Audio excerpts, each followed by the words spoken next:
Would you guys welcome my friend Louis Giglio?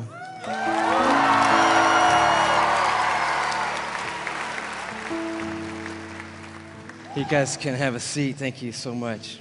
Man, what a great confession. We're calling this, I think you knew this already, the How Great Is Our God Tour. Not just because God has given Chris this phenomenal song that circled the globe, but we're calling it the How Great Is Our God Tour because we are here tonight worshiping a God that is far beyond anything we could ever dream of or imagine. We are here tonight to worship a huge, massive God of grace and glory. If there's anything that could happen tonight, our heart is that we will leave tonight with at least a couple of things having happened to us. One being that our view of God will be completely blown up all over again, and that the view that we have of God will be expanded in this place tonight. And that we will leave here with the confidence that He is able to hold on to us and hold us together no matter what circumstances come our way in this lifetime. And if you were with us on the Indescribable Tour, we sort of took a swing at that first part, looking at the bigness of God and the greatness of the universe. Anybody make it out to the Indescribable Tour, by the way? A few of you guys were there. The story of it in a nutshell was that the heavens are telling the glory of God.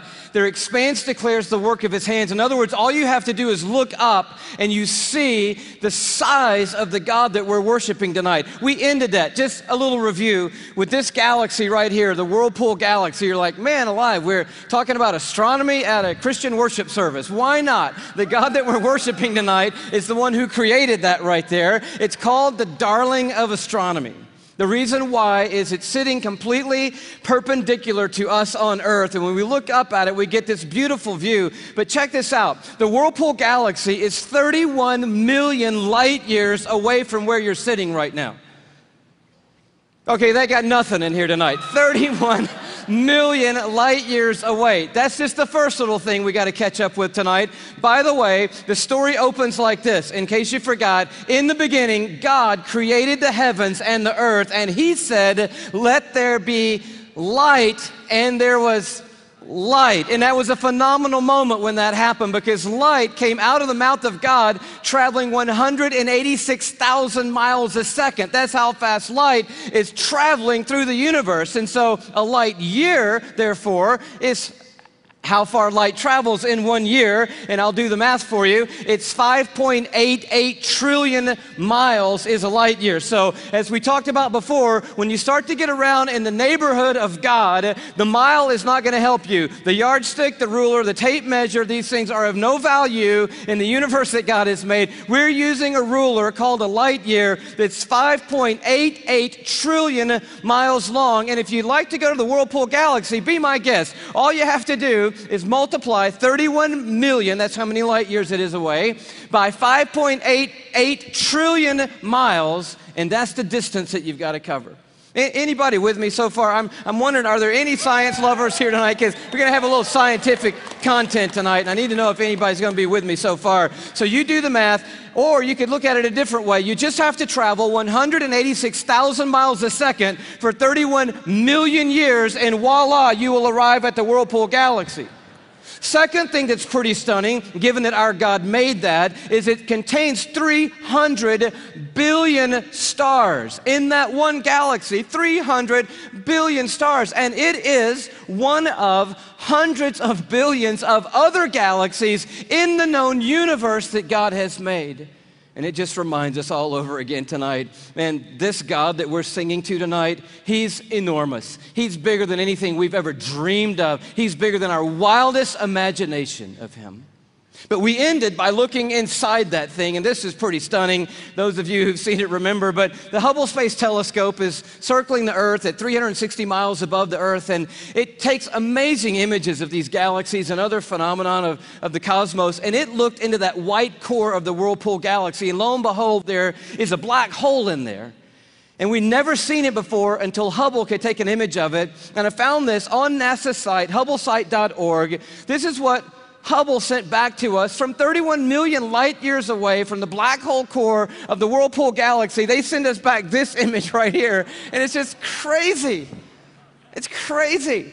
It's the glory of God, the grandeur of God. It's the grace of God and the mercy of God everywhere we look. It's the imprint of God in all of creation, everywhere we turn. And tonight we just want to begin with the bigness of God, the grandeur of God all over again. We're going to do it by looking at 4 stars. Can you handle 4 stars tonight? The first one's easy because there's just one star in our solar system, and that star is called the sun. Thank you very much. Yes, it's our own star. It's there's an image of it for you, by the way. It's a little more fierce than we often think. It's 10,000 degrees Fahrenheit on the surface, but what I want you to see about it is how big it is.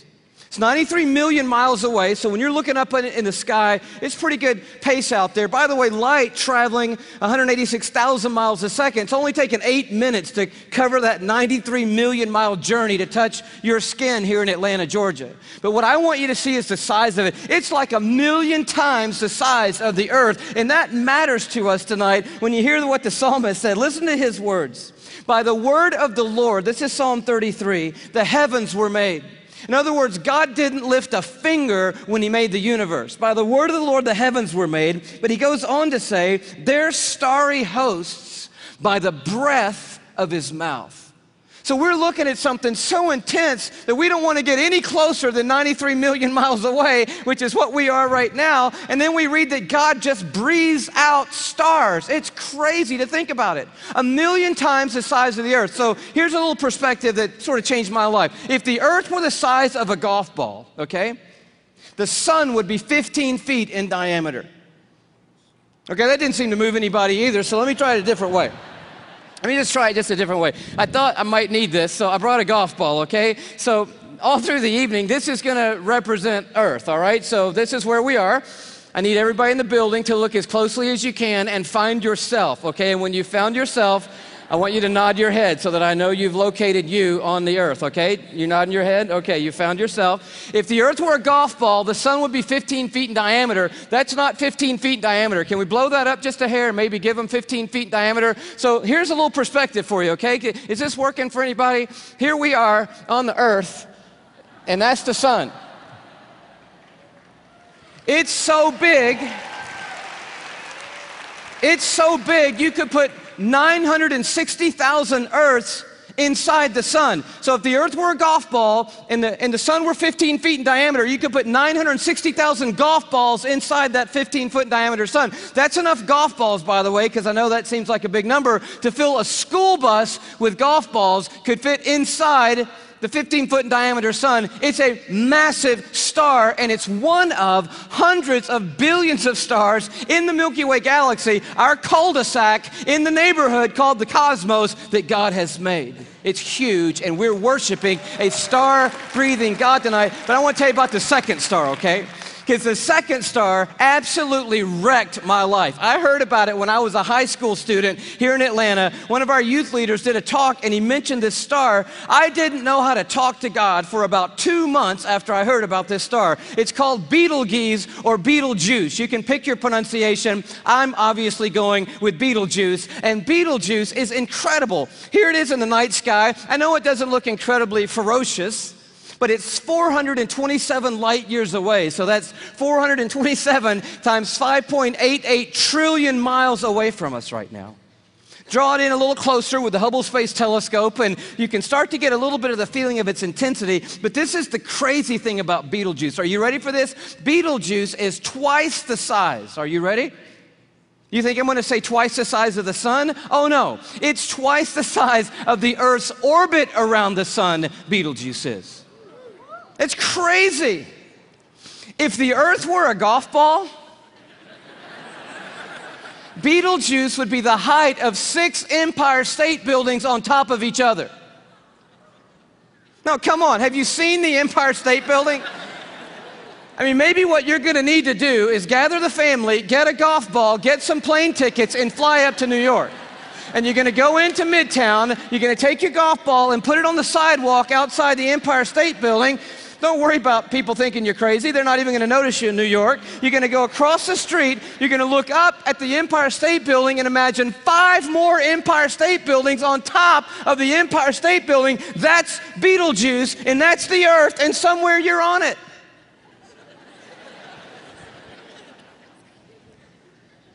You could fit 262 trillion Earths inside Betelgeuse.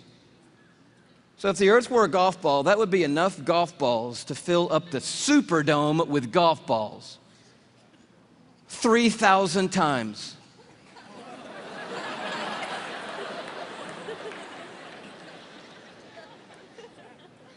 When I heard that as a teenager, that stumped me right there. Because most of my praying had been advising God, correcting God, suggesting things to God, drawing diagrams for God, reviewing things with God, counseling God. The third star, can you go a little bit bigger with me? The third star is called Musifi. Here it is in the night sky. It's that gold star to the top left. We have the big image of it. It's 3,000 light years away, but I just want you to see it in the span of all these little glittering stars so that you know that at times when you look up at night, it is not just twinkle, twinkle, little star, how I wonder what you are. I'm telling you what you are. What you are is intense and huge and massive and ferocious is what you are. And this one used to be called Herschel's Garnet Star. Check it out. If the Earth were a golf ball,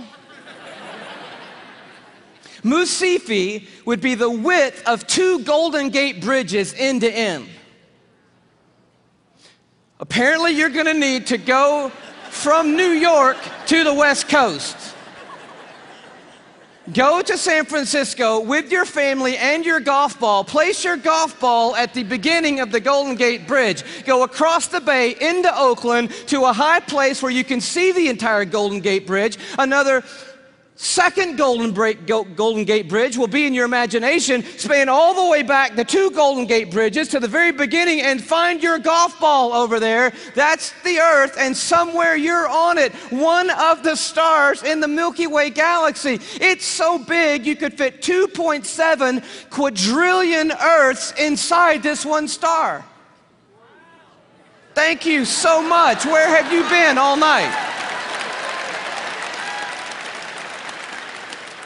Now, quadrillion we have not talked about, and I need to explain this just briefly because I don't know about you, but I do not understand the national debt or any numbers bigger than about $875.28. I get that number. Go bigger than that, I don't know. But you need to understand a quadrillion, okay? Because this star is crazy big. A quadrillion, let's do it this way. Everybody knows a million, right? How many of you know what a million is? You can kind of get your head around a million. Everybody? All right. You know that a billion's 1,000 million, and a trillion is 1,000 billion, and a quadrillion is 1,000 trillion, right? Everybody knew that? Here's the perspective. This changed my life, right? A million seconds ago, 12 days ago. Isn't that cool?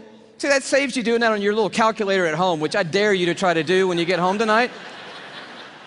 But a billion seconds ago? You're thinking, oh my goodness, if it's 12 days ago, I'm going all the way back to like September with you, Louis. This must be crazy, right? How about May 1975 is a billion seconds ago? You're like, whoa, that's a little bit bigger than a million. Oh yeah. A trillion seconds ago, you're like, I'm on the 1800s. No. Christopher Columbus? No. 29,700 BC is a trillion seconds ago. A quadrillion seconds ago, 30,800,000 years ago is a quadrillion seconds ago. We're talking about a really large number, and Musifi is so big, you could put 2.7 quadrillion Earths inside this one star. But it is not even the biggest star we have found. I love science, and science has just brought us the largest star they found. It's called, are you ready for this? Canis Majoris. Now, I'm no linguist, but that's a cool name for the biggest star we've found so far. I think that means the big dog star, and that's exactly what it is. I bring it to you as a little bitty purple, glow just to the right of center there. But Canis Majoris, oh wow. If the Earth were a golf ball, Canis Majoris would be the height of Mount Everest.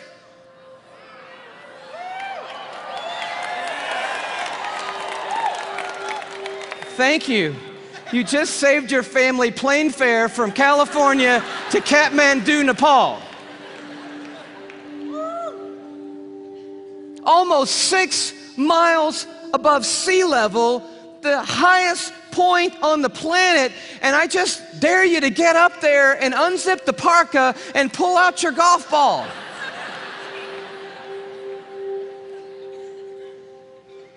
You could fit 7 quadrillion Earths inside Canis Majoris.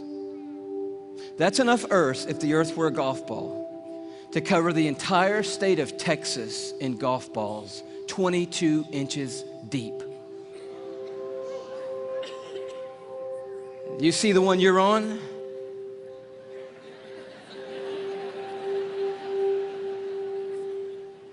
Maybe this will help a little bit more. This absolutely blew my mind.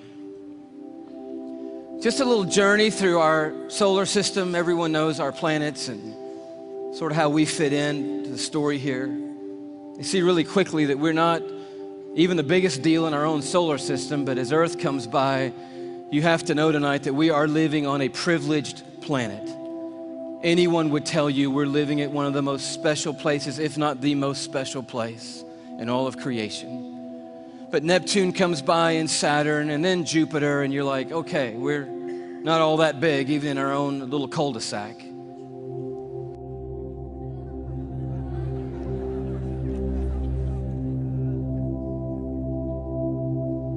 I just noticed the blue dot fading away is not the Earth. That's Neptune. The Earth has gotten too small to see anymore. Sirius comes by. Little plug for satellite radio. Not the biggest star, but the brightest star that we have found so far. Pollux, which we didn't mention. Arcturus.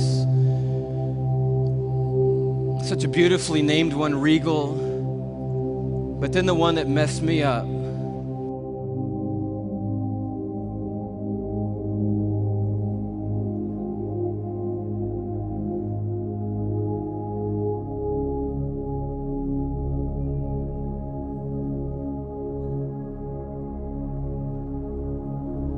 Our third star, Musifi.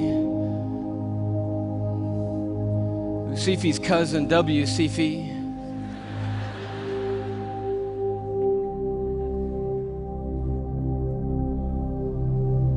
Canis Majoris.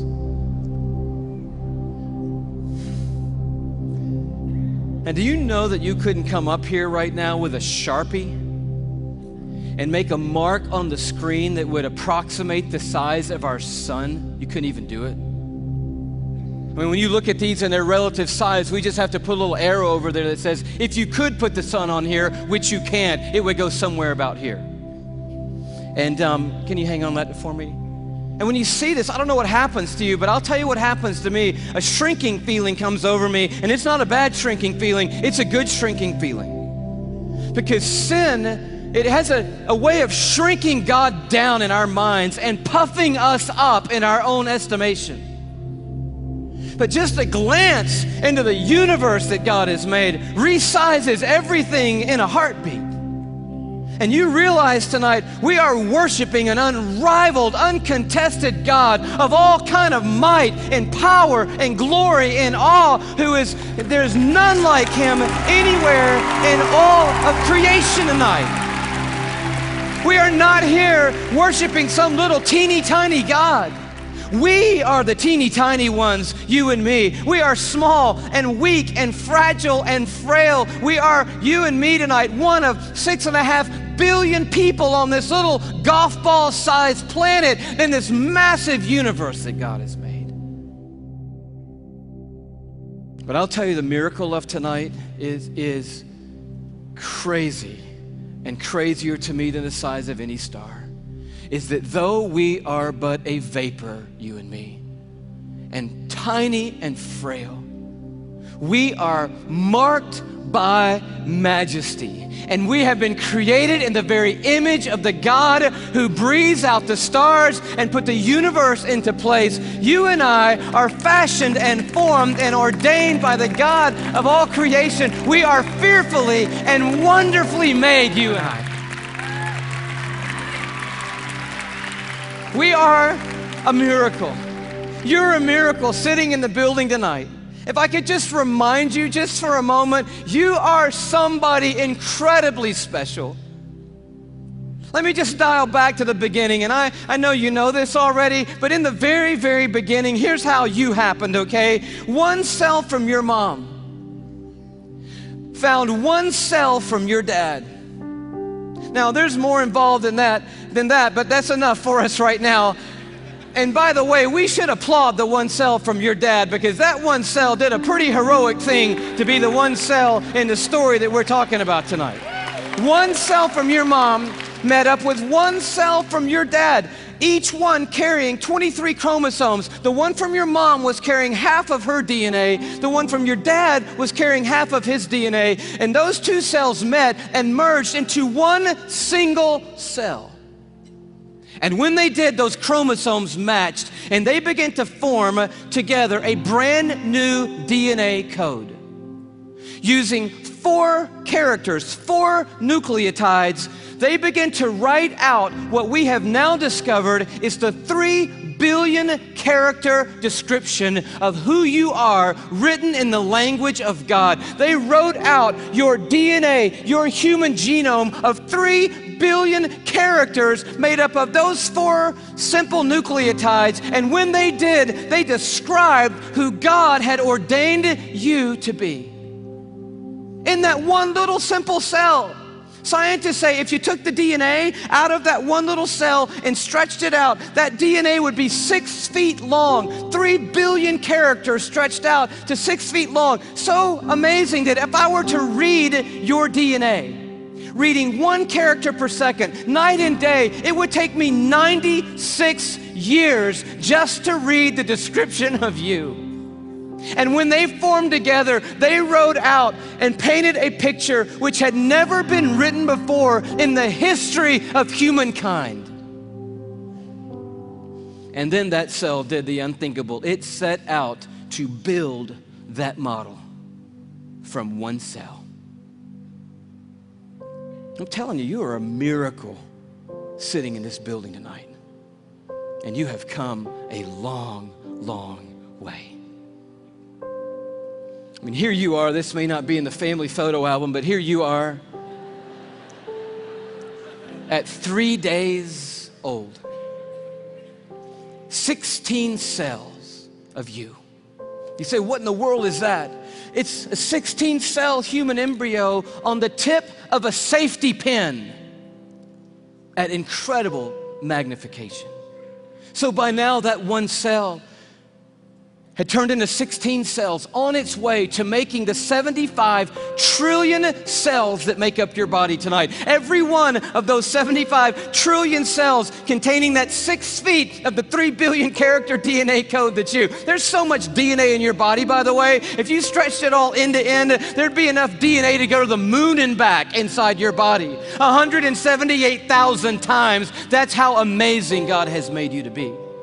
75 trillion cells in your body. And when I told you that, 50,000 of those cells died and were replaced by brand new cells when I told you that.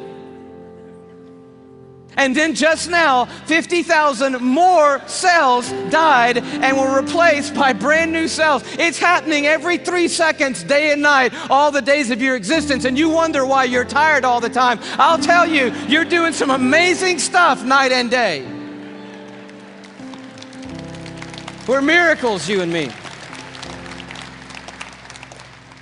I love the way Augustine said it, one of the great fathers of the church and of the faith. He just nailed it when he said it like this. Men go abroad to wonder at the height of mountains, the huge waves of the sea, the long course of rivers, the vast compass of the ocean, the circular motion of the stars. But they pass by themselves and they don't even notice. In the womb, miracles happening every moment. Here you are at 5 months in the womb. You remember those days? Those were the good old days. And just miracles happening every second. Let me tell you about one. Million optic nerve endings left the optic nerve center of your brain in the womb, headed for 1 million optic nerves that had left your eye. And they had to meet and match their exact partner, 1 million looking for 1 million. And when they found their exact partner out of 1 million and matched up together, in that instant you had sight. And anyone would tell you that to this moment, the most technologically advanced thing on planet Earth is your eye. Oh, but it didn't do you any good, because when that moment happened, you just had one piece of skin completely covering your eyeball. But as I read in one textbook, miraculously and mysteriously at about the 6th month, a little cutting device appeared, and it cut perfectly that piece of skin. And you had eyelids for the very first time in your mother's womb. You are fearfully and wonderfully made. And the God of the heavens is the one who fashioned you together. And He knows your name tonight. And He knows every single thing there is to know about you. And He's made you a promise that for those who trust in Him, He will literally hold them in His hand and carry them all the days of their life. This Psalm 33 that talks about a star-breathing God turns an interesting corner. It says, "For He spoke and it came to be. He commanded and it stood fast." That's power and awe. But now it gets very personal. From heaven, the Lord looks down and sees all mankind. From His dwelling place, He watches all who live on earth. He who forms the hearts of them all and is intimately acquainted with everything they do. And then He goes even further. And He says, "The eyes of the Lord are on those who fear Him, on those who hope in His unfailing love." And here comes His promise: to deliver them from death and to keep them alive in famine. And that is the promise tonight, because this building and our world is filled with hurting people, with lives that are spinning out of control, with pain that we didn't ask for or could never imagine. And God is making a promise to us tonight. He's saying, "I am a universe maker and I am a heart former, but I'm also big enough to be intimately acquainted with all the circumstances of every one of your lives. And I promise you, no matter what comes in this lifetime, no matter how difficult the road or how dark the night, I will hold on to you and I will literally hold you together and carry you through any and every circumstance that ever comes your way, any moment on this planet." It's the promise of God. And you say, "Well, man, that sounds good, but how do I know that's true in my life right now, Louis?" I mean, that's really what we want to know tonight. And I'll tell you how you can know tonight that God will always hold you together no matter what. It's by looking a little deeper into the human body, and it's a little protein molecule called laminin. Yeah, that's about what I felt the first time I heard that. Long story short, the tour was winding down last time around. We were in Tyler, Texas. The night was over. A guy walks up to me. I wish I could tell you the whole story. It was so of God. Introduces himself to me, says, "How are you doing? I just wanted to say hello." I said, "It's nice to meet you." He says, "You guys winding the tour down? Where are you going to go from here?" I said, "Well, I'm on my way back home to Atlanta, Georgia." He said, "Well, what's next for you?" I said, "I'm going to be preaching the next 2 Sundays for my pastor back in Atlanta." He said, "Oh, cool. What are you preaching on?" I said, "Well, the series is on the glory of God in the human body." He said, "That's really amazing. I'm a molecular biologist at the university down the road. Give me your talk." And I was like, oh, wow, I wasn't quite yet ready to unload the talk for a molecular biologist. So I kind of stumbled through what I had, and he's kind of being kind and gracious and like, that's good. And then he says, "Well, what's your big left hook? You got to have a left hook, a big finish, right?" I said, "I don't have a left hook yet." He said, "Oh, Louis, Oh man, your left hook is laminin. And I'm totally blank on laminin. He goes, Louis, it's a cell adhesion molecule. Protein molecule? Do you know about proteins? I'm like, no. He said, Louis, cells organize into certain molecular structures, and that determines what protein there are. There are between 10 and 60,000 proteins in the human body. We don't even know how many proteins are in the human body, but one of them is a cell adhesion molecule. It's organized into this certain structure, and that tells the cell what its job is in the body. And this one is a cell adhesion molecule. And I'm like, all right. He said, no, Louis, it's like the rebar of the human body. The steel they put in the concrete when they lay the foundations of things, it's that stuff. It's holding your membranes together. It's the glue of the human body, Louis. It's laminin. You got to tell them about laminin.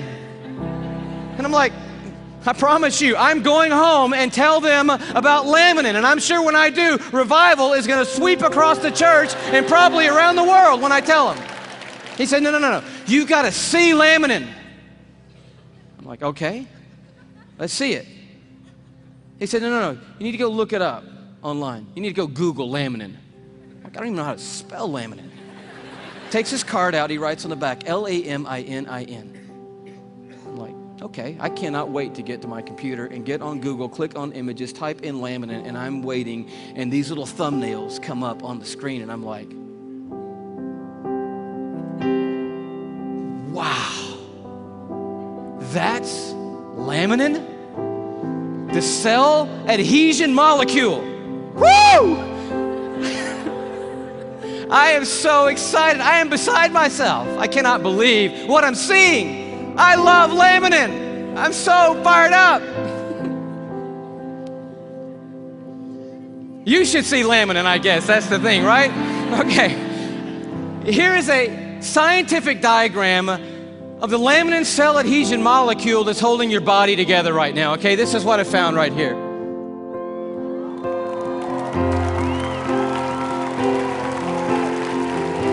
No, come on, that's crazy. That's just crazy.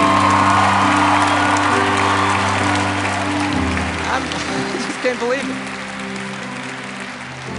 I emailed that guy back so fast, I'm like, wow, what in the world? He said, you want to see an actual laminin molecule? I'm like, oh no, man, the diagram was cool for me. I'm happy with that. Don't bother sending anything else. I'm like, yes! And he sends me this image, an electron microscopic image of an actual laminin protein molecule. It looks just like this.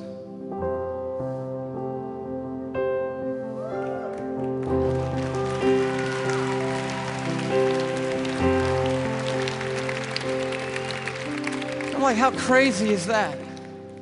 That the stuff that holds our bodies together, that's holding the lining of your organs together, holding your skin on, is in the perfect shape of the cross of our Lord Jesus Christ. And immediately I'm thinking about the words of Paul in Colossians 1. You know this beautiful passage where Paul's talking about the supremacy of Christ and the sufficiency of Christ. He says, for by him, talking about Jesus Christ, all things have been created, things in heaven and things on earth. All things were created by Jesus and for Jesus. But then the next verse goes on to say this. It's crazy. And he, Jesus, is before all things, and in him, that is in Jesus Christ, all things hold together. It's right there. I'm like, of course they do. Of course they do. Everything holds together in Jesus Christ. And he goes on at the end of this paragraph, and he just tells the story of grace. He says, for God was pleased to have all his fullness dwell in Christ, and through Christ to reconcile to himself all things by making peace through his blood shed on a cross. So you're at the toughest place in your life. How can you know that God is going to hold you together and bring you through?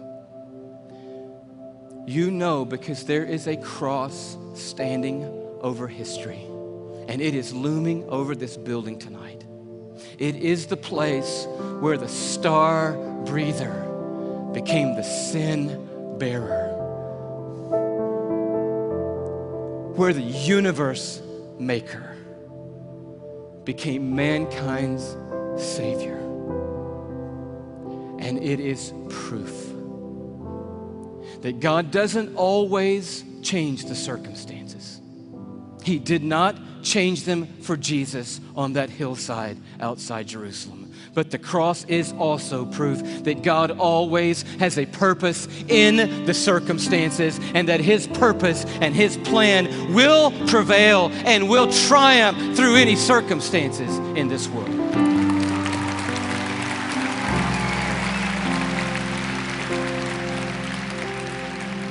And so we just close with this question. It's found right in the middle of an interesting chapter in Isaiah 40 where it just talks about the expanse of God. He stretches out the heavens like a curtain, like a tent to dwell in. He leads forth the starry host one by one and calls them each by name. But then it takes a turn. And the writer of Isaiah says, "So why do you say, O Jacob? And why do you complain, O Israel? My way is hidden from the Lord."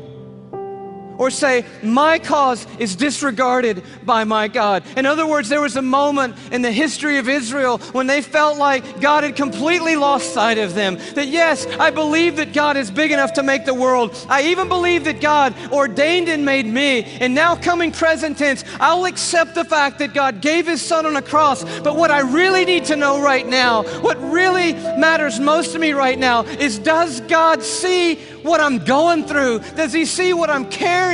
Does He know that I can't take one more step or one more day? Does He care? And can He do something? That's what I need to know. And Isaiah answers, and he answers with another question.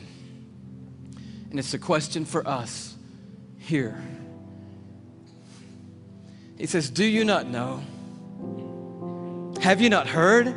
The Lord is the everlasting God, the creator of the ends of the earth. He will not grow tired or weary, and His understanding no one can fathom." He's huge. He is a star breather. He's big.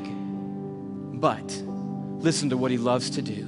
That God, that creator of the ends of the earth, that I do not grow tired or weary, that my understanding's too great for you, that God, here's what He does. He gives strength to the weary, and He increases the power of the weak. For even the youths will grow tired and weary, and young men will stumble and fall. But those who hope in the Lord, another translation, those who wait upon the Lord. The Hebrew word simply means this. When it says hope and wait, it means but those who stand right in the midst of the craziness, right in the midst of the pain, right in the midst of the chaos, right in the valley of the shadow of death, and they don't gloss over it. They're dealing with the hardest stuff in life, but standing in the middle of it, they say, "You know what? I don't see what God's doing. I don't understand what the plan is, but I'll tell you one thing. I am not going to give up on God, and I'm going to stand right here in the middle of this moment, and I'm going to trust that God is sitting on a throne, that He has a purpose for my life and a plan for my life. And I believe I'm going to see the goodness of God in the land of the living, and I'm not going to stop believing that no matter what." That's what the word means, to wait and to hope on the Lord. And He said, and here's the promise. You're going to wake up to rosy circumstances. No. Oh, He can do that, and He does do that. But the promise is greater than that. He said, those who wait upon the Lord, here's what I promise. I will renew your strength. And when you think you can't take one more breath, I'll give you enough to keep going on. And enough to keep going on. And enough to keep going on. And to keep going, and to keep going, and to keep going. You keep hoping, and I'll keep causing strength to rise when you hope. And you'll keep going, and you will feel like you have been swept up on the wings of eagles, and you will run and not get weary, and walk through it all and not faint. He said, I will hold you. Even when you let go of me, I'm not going to let go of you. Did you know there are millions and millions and millions of microscopic crosses holding you together right now? And one giant, glorious cross of Jesus Christ that's holding every one of us that's trusted in Him onto the Heavenly Father and holding the Heavenly Father onto us. And it's going to keep holding us onto Him, that cross, forever and ever and ever and ever. We will never not be carried by the strong hand of a universe-making God, and He will bring us through. That is the promise of the everlasting God. Amen. God bless you. Bless you. Bless you.